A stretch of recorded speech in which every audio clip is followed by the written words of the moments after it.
வணக்கம். நான் Anitha. Neelu medical centre and diabetes ஃபவுண்டேஷனில் நான் டயட்டிஷியன் அண்ட் டயபெட்டிஸ் எஜுகேட்டராக இருக்கேங்க. இந்த டயஃபெட் ப்ரோக்ராமில் உங்கள் எல்லாத்தையும் வரவேற்றுக்கு மிக்க நன்றி. ஸோ இந்த டயஃபெட் ப்ரோக்ராம் வந்து உங்களுக்கு என்ன மாதிரியான நன்மைகளை அளிக்க போகுது அப்படின்னு வந்து பார்த்தீங்க அப்படின்னா, சர்க்கரை நோயை நல்லா கட்டுப்பாட்டில் வச்சுட்டு எந்த விதமான காம்ப்ளிகேஷன்ஸும் இல்லாமல் நிம்மதியாக சந்தோஷமாக வாழ்கிறதுக்கு இது பெரிய ஒரு வழியை உங்களுக்கு காட்டியிருக்கு. அண்ட் அது மட்டும் இல்லைங்க, நீங்கள் மருந்து மாத்திரைகள் இல்லாமல் கூட அந்த மாதிரியான உணவு முறைகள் லைஃப் ஸ்டைல் மாடிஃபிகேஷன் மூலமாக நீங்கள் வந்து பார்த்தீங்க அப்படின்னா சர்க்கரை நோயை மகிழ்ச்சியாக உங்களோட வாழ்க்கையை வாழலாம்.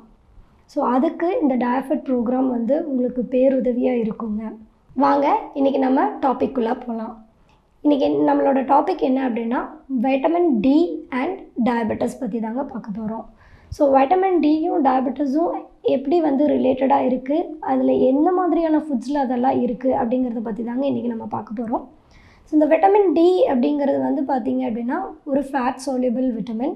இது நம்மளோட பாடிக்கு எதுக்கு தேவை அப்படின்னு பார்த்தீங்க அப்படின்னா, நம்மளோட ஸ்கின்னு, போன், டீத் எல்லாமே நல்லா ஹெல்த்தியாக இருக்கணும். அப்புறம் நம்மளோட இம்யூன் சிஸ்டம் வந்து ரொம்ப ஹெல்த்தியாக இருக்கணும். கால்சியம் அப்சார்ப்ஷன் வந்து நல்லா இருக்கணும் அப்படின்னா நமக்கு இந்த விட்டமின் டி அப்படிங்கிறது ரொம்ப ரொம்ப முக்கியங்க. இந்த விட்டமின் டி எப்படியெல்லாம் நமக்கு கிடைக்கும் பார்த்திங்கன்னா, ஒன்று ஒரு சில உணவுகள்லேருந்து நமக்கு கிடைக்கும். ரெண்டாவது நமக்கு கிடைக்கக்கூடியது வந்து பார்த்திங்கன்னா சன்லைட் மூலமாக, வெயில் நம்ம மேலே படுறது மூலமாக நமக்கு வந்து பார்த்திங்க அப்படின்னா இந்த விட்டமின் டி கிடைக்குங்க. ஸோ நம்ம வந்து என்னென்னா வெயிலில் வந்து பார்த்திங்க அப்படின்னா சன் மூலமாக நம்ம அல்ட்ரா வயலட் ரேஸ் வந்து நம்மளோட ஸ்கின்ல வந்து படுங்க. ஸோ அங்கே வந்து பார்த்திங்கன்னா இந்த கொலஸ்ட்ரால் டெரிவேட்டிவ்ஸ் வந்து பார்த்திங்க அப்படின்னா அதை வந்து நமக்கு விட்டமின் டியாக வந்து மாற்றி கொடுக்குங்க. ஸோ இதுக்கு தான் வந்து நீங்கள் வெயிலில் இருக்கணும் அப்படின்னு சொல்கிறது. ஸோ அப்போ தான் உங்களுக்கு தேவையான அளவு விட்டமின் டி வந்து நம்ம பாடிக்கு கிடைக்கும். அது மட்டும் இல்லாமல் நம்மளோட பாடியில் இருக்கக்கூடிய செல்ஸ் அண்ட் டிஷ்யூஸுமே வந்து பார்த்திங்க அப்படின்னா விட்டமின் டியை ப்ரொடியூஸ் பண்ணுறதுக்கு ஹெல்ப்ஃபுல்லாக இருக்கும். நம்ம உடலில் இருக்கக்கூடிய செல்லும் சரி டிஷ்யூஸும் சரிங்க, நமக்கு தேவையான விட்டமின் டி புரோட்டீன் ரிசெப்டாரை வந்து அதுவே வந்து உற்பத்தி பண்ணிக்கும். ஸோ இது மூலமாகவும் நமக்கு வந்து விட்டமின் டி கிடைக்கும். இப்போ இந்த விட்டமின் டி கம்மி ஆயிடுச்சு அப்படின்னா என்ன ஆகும் அப்படின்னா உங்களுக்கு மசில் வீக்னஸ் வந்து வரும். அப்புறம் போன் வந்து பார்த்திங்க அப்படின்னா வீக் ஆகிடும், ரொம்ப பெயின் எடுக்கும் உங்களுக்கு. அதுக்கப்புறம் உங்களுடைய இம்யூன் சிஸ்டம் வந்து ரொம்ப வீக் ஆகிடும். கால்சியம் வந்து உங்களுக்கு அங்கே அப்சார்ப்ஷன் வந்து இருக்காது. ஸோ அதனால் மேலும் உங்களுடைய பற்கள், உங்களுடைய எலும்புகள் எல்லாமே வந்து பார்த்திங்கன்னா வீக் ஆகிடும். இந்த மாதிரியான ப்ராப்ளம்ஸோடு சேர்த்து டிப்ரெஷனும் வந்து வரும், மூட் ஸ்விங் வந்து ரொம்ப அதிகமாக இருக்கும். ஸோ இந்த மாதிரியான ப்ராப்ளம்ஸ் எல்லாமே வந்து பார்த்திங்கன்னா விட்டமின் டி கம்மியாகும் பொழுது வரும். சப்போஸ் இந்த விட்டமின் டி வந்து ரொம்ப நாளாகவே ரொம்ப அதிகமாக உங்களுக்கு வந்து விட்டமின் டி டெஃபிஷியன்சி இருக்குது அப்படின்னா அங்கே வந்து பார்த்திங்கன்னா உங்களுக்கு ஒபிசிட்டி வரும், டயபெட்டிஸ் வரும், கேன்சர் வரும், அதுக்கப்புறம் வந்து சொரியாசிஸ் ப்ராப்ளம் வரும், அப்புறம் வந்து ஆஸ்டியோபோரோசிஸ் ப்ராப்ளம் வரும். ஸோ இந்த மாதிரியான பெரிய டிசீசஸ் வர்றதுக்கும் நிறைய வாய்ப்புகள் இருக்குது. ஸோ அதனால் நம்ம கரெக்ட் அளவில் விட்டமின் டி வந்து எப்பவுமே நம்ம வந்து பாடிக்கு தேவையான அளவு இருக்கிறது வந்து மிக மிக அவசியங்க. இப்போ இந்த சன்னில் வந்து இருந்தால் விட்டமின் டி கிடைக்கும் அப்படின்னு நான் சொன்னேன் இல்லைங்களா. ஸோ அது வந்து பார்த்திங்கன்னா குறைஞ்சபட்சம் ஒரு 15லேருந்து 20 நிமிஷமாவது ஒரு நாளைக்கு நீங்கள் வெயிலில் இருக்கணும்.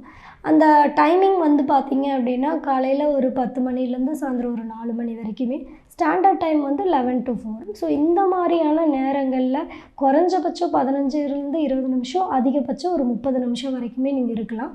ஸோ இப்போ தேவையான அளவு வந்து விட்டமின் டி வந்து ஸ்கின்ல வந்து அந்த சன்லைட் ரேஸ் மூலமாக பட்டு அந்த கொலஸ்ட்ரால் டெரிவேட்டிவ்ஸ்னால உங்களுக்கு வந்து பார்த்திங்கன்னா விட்டமின் டி வந்து கிடைக்குங்க. இன்னொரு வழிகள் என்ன அப்படின்னா, நம்ம வந்து சப்ளிமெண்ட்ஸ் எடுத்துக்கலாம், இல்லை ஃபுட்ஸ் மூலமாக like foods for example nuts, நான் வெஜிடேரியன் ஃபுட்ஸ் எல்லாம் நீங்கள் எடுத்துக்கும் பொழுது என்ன அப்படின்னா உங்களுக்கு தேவையான விட்டமின் வந்து பாடியில் கிடைக்குங்க. இப்போ இந்த விட்டமின் டி வந்து எப்படி டயபெட்டிஸை ரிலேட்டடாக இருக்குது அப்படின்னா, இந்த விட்டமின் டி பாடியில் அதிகமாக இருக்கும் பொழுது என்ன ஆகும் அப்படின்னா உங்களோட பாடியில் இருக்கக்கூடிய இன்சுலின் சென்சிட்டிவிட்டியை வந்து இன்க்ரீஸ் பண்ணி இன்சுலின் ரெசிஸ்டன்ஸை வந்து உங்களுக்கு கம்மி பண்ணி தருங்க. அதனால் என்ன ஆகும் அப்படின்னா ரத்தத்தில் இருக்கக்கூடிய சர்க்கரையோட அளவு வந்து பார்த்திங்க அப்படின்னா நார்மலாக மெயின்டைன் பண்ணுறதுக்கு உங்களுக்கு ரொம்பவே உதவுங்க. ஸோ இந்த அளவில் இருக்கணும் அப்படின்னு சொல்லியிருக்கேன் இல்லைங்களா, அந்த அளவுனா என்ன அப்படின்னா, இப்போ நீங்கள் 70 வயசுக்கு கீழே இருக்கீங்க, அடல்ட்டுக்கு சொல்கிறேன் நான். அவங்க வந்து இருக்கீங்க அப்படின்னா 600 இன்டர்நேஷ்னல் யூனிட்ஸ் அளவில் இருக்கணுங்க விட்டமின் டி. அண்ட் அதே இது நீங்கள் 70க்கு மேலே இருக்கீங்க அப்படின்னா கொஞ்சம் அதிகமாகவே தேவைப்படும். ஒரு 800 இன்டர்நேஷ்னல் யூனிட்ஸ் போல் நீங்கள் எடுக்கணும். இது வந்து நேஷ்னல் இன்ஸ்டியூட் ஆஃப் ஹெல்த் வந்து ரெக்கமெண்ட் பண்ணியிருக்காங்க. ஸோ இந்த அளவில் இருக்கணும் அப்படின்ட்டு. ஸோ அதிகமாக எடுக்கிறீங்க அப்படிங்கும் பொழுது உங்களுடைய சர்க்கரையோட அளவை நீங்கள் கட்டுப்படுத்தலாம். மற்ற நான் சொன்னேன் பார்த்தீங்களா முதல்ல என்ன மாதிரியான பாதிப்புகள் வரும். ஸோ அந்த பாதிப்புகளெல்லாம் வராமல் கூட உங்களால் தடுக்க முடியுங்க. ஸோ இந்த மாதிரி வந்து சொன்னேன் பார்த்தீங்களா. ஸோ அது மட்டும் இல்லாமல் விட்டமின் டி நீங்கள் எடுக்கிறதுனால அது தாண்டி நிறைய பலன்களும் இருக்குது. உங்களுக்கு வந்து வெயிட்டு வந்து பார்த்திங்கன்னா கம்மி பண்ணுறதுக்கு, அதிக வெயிட்டாக இருந்தீங்கன்னா வெயிட் கம்மி பண்ணுறதுக்கும் உங்களுக்கு உதவும். அப்புறம் வந்து பார்த்திங்க அப்படின்னா பசி, நிறைய பேர் சொல்லுவாங்க எனக்கு பசி இல்லைன்னு சொல்லிட்டு. ஸோ அந்த பசியும் வந்து உங்களுக்கு கட்டுப்படுத்தும். ரொம்ப அதிகமாக பசிக்குது அப்படின்னு சொல்கிறவங்களுக்கு என்ன ஆகும் அப்படின்னா உங்களோட அப்பிடைட்டை வந்து கம்மி பண்ணி தரும். ஒரு ஸ்டொமக் ஃபில்னஸ் வந்து கொடுக்கும். ஸோ அதனால் அதிகமான கார்ப் கண்டென்ட் வந்து நீங்கள் எடுக்க மாட்டீங்க. ஸோ இது மூலமாகவும் வந்து பார்த்திங்க அப்படின்னா உங்களுக்கு சர்க்கரை கட்டுப்பாட்டில் வருங்க. அப்புறம் வந்து பார்த்திங்க அப்படின்னா பெல்லி ஃபேட், வயிற்று பகுதியில் இருக்கக்கூடிய அந்த ஃபேட் கண்டென்ட்டை வந்து ரெடியூஸ் பண்ணுறதுக்கும் இந்த விட்டமின் டி வந்து ரொம்பவே ஹெல்ப்ஃபுல்லாக இருக்குங்க. ஸோ இதனாலேயும் உங்களோட அந்த வெயிட் சர்க்கம்ஃபரன்ஸ் எல்லாம் நான் முதல்ல ஒரு வீடியோவில் சொல்லியிருக்கேன். ஸோ அந்த அளவில் இருக்கும் பொழுது உங்களுக்கு வந்து சர்க்கரையோட அளவு நல்லாவே கட்டுப்பாட்டில் வரும். அதே மாதிரி எந்த விதமான காம்ப்ளிகேஷன்ஸையும் வராமல் உங்களுக்கு தடுக்கும். ஸோ அதுக்கு இந்த டயஃபெட் ப்ரோக்ராம் வந்து உங்களுக்கு ரொம்பவே ஹெல்ப்ஃபுல்லாக இருக்கும். எந்தெந்த ஃபுட்ஸில் என்னென்ன விட்டமின்ஸ் வந்து விட்டமின் டி வந்து இருக்குது, அது எப்படியெல்லாம் எடுத்துக்கலாம் அப்படிங்கிறது, உங்களுக்கு தேவையான உணவுகள், உங்களுக்கு பிடித்தமான உணவில் அதை நம்ம எப்படியெல்லாம் ஆட் பண்ணலாம், எப்படியெல்லாம் மாற்றலாம் அப்படிங்கிறத இந்த டயஃபெட் ப்ரோக்ராம் வந்து உங்களுக்கு ரொம்பவே ஹெல்ப்ஃபுல்லாக இருக்கும். ஸோ அடுத்து வந்து ஃபுட் சோர்சஸ், விட்டமின் டி வந்து எதில் எல்லாம் இருக்குது அப்படின்னு பார்த்திங்கன்னா ஃபேட்டி ஃபிஷ்ஷில் வந்து இருக்குது. அது மீன் சால்மன் மீன் அப்படின்னு சொல்லுவோம் அதில். அப்புறம் வந்து பார்த்திங்கன்னா முரண் கெண்டை மீன்னு சொல்லுவோம். ஸோ இதில் அதுக்கப்புறம் வந்து சூறை மீன். ஸோ இந்த மாதிரி 3 வகையான மீனில் வந்து பார்த்திங்க அப்படின்னா நிறைய விட்டமின் டி கண்டென்ட் வந்து இருக்குது. ஸோ அதை நீங்கள் வந்து எடுத்துக்கலாம்.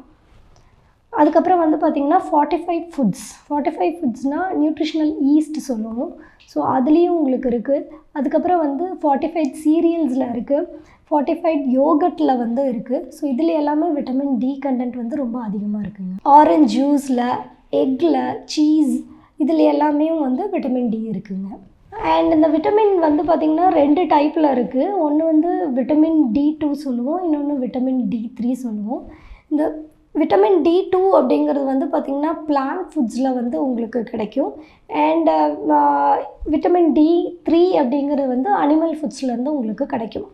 அதே மாதிரி நேச்சுரல் எக்ஸ்போஸ் டு சன்லைட் நீங்கள் பண்ணும் பொழுதும் வந்து உங்களுக்கு விட்டமின் D3 வந்து கிடைக்கும். விட்டமின் D2வை விட விட்டமின் D3 தான் வந்து ரொம்ப அதிக அளவில் நமக்கு உபயோகமாக இருக்கும். இப்போ நீங்கள் அதிகமாக விட்டமின்ஸ் வந்து விட்டமின் டி வந்து அதிகமாக எடுக்கிறீங்க அப்படின்னா என்ன மாதிரியான ப்ராப்ளம்ஸ் வரும் அப்படின்னு பார்த்தீங்க அப்படின்னா ஈஸியாக உங்களோட போன் வந்து ஃப்ராக்சர் ஆகிடும். அப்புறம் பாடியை வந்து டாக்ஸிசிட்டியாக வந்து அந்த விட்டமின் டி வந்து டாக்ஸிசிட்டியாக மாறிடும். ஸோ அந்த மாதிரி மாறிச்சு அப்படின்னா உங்களுக்கு இந்த வாமிட்டிங் ப்ராப்ளம் வரும்.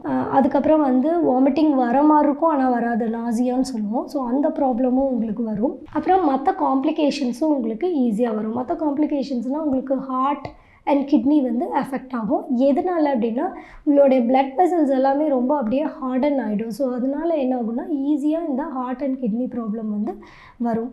ஸோ எப்போவுமே விட்டமின் பொறுத்த வரைக்கும், விட்டமின் டி பொறுத்த வரைக்கும் விட்டமின் டி மட்டும் கிடையாது, மற்ற நியூட்ரியன்ஸ் எல்லாமே வந்து அளவோடு எடுத்துக்கிட்டோம் அப்படின்னா எந்த விதமான பாதிப்புகளும் இல்லாமல் அதனுடைய நற்பலங்களை எல்லாத்தையும் நம்ம வந்து எடுத்துக்கிற மாதிரி உதவியாக இருக்கும்.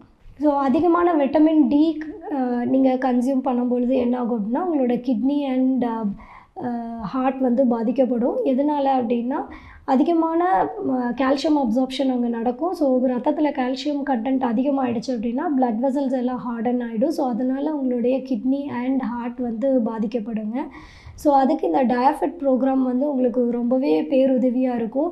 ஏன்னா இந்த டயாஃபெட் ப்ரோக்ராமில் நீங்கள் கலந்துக்கிட்டீங்க அப்படின்னாவே உங்களுக்கு எவ்வளோ ரெக்குவயர்மெண்ட் உங்கள் பாடிக்கு எவ்வளோ விட்டமின் டி வந்து ரெக்குவயர்டாக இருக்குது, நம்ம எவ்வளோ கொடுத்தா போதுமானது, எந்த மாதிரி உணவுகள் வந்து நீங்கள் ஆட் பண்ணலாம் அப்படிங்கிறதையும் வந்து நாங்கள் உங்களுக்கு ஹெல்ப் பண்ணுவோம். நீங்கள் வெஜிடேரியனாக இருந்தாலும் சரி, நான் வெஜிடேரியனாக இருந்தாலும் சரி, இந்த டயாஃபெட் ப்ரோக்ராம் மூலமாக உங்களுக்கு ஏற்றபடி உங்கள் விருப்பப்படியான உணவுகளை உங்களுக்கு வந்து நாங்கள் ஸ்பெஷலாக பிளான் பண்ணி நாங்கள் உங்களுக்கு கைட் பண்ணுவோம். ஸோ அதன் மூலமாக நீங்கள் சர்க்கரையோட அளவை நீங்கள் ஈஸியாக நீங்கள் கட்டுப்படுத்தலாம். உங்களோட மெடிகேஷன்ஸையும் வந்து நீங்கள் கம்மி பண்ணிக்கலாங்க. ஸோ இன்றைக்கி பேசின டாபிக் வந்து ரொம்பவே இன்ஃபர்மேட்டிவாக இருந்திருக்கும், ரொம்ப யூஸ்ஃபுல்லாக இருந்திருக்கும் உங்களுக்கு. மீண்டும் இன்னொரு வீடியோவில் நான் சந்திக்கிறேன். நன்றி, வணக்கம்.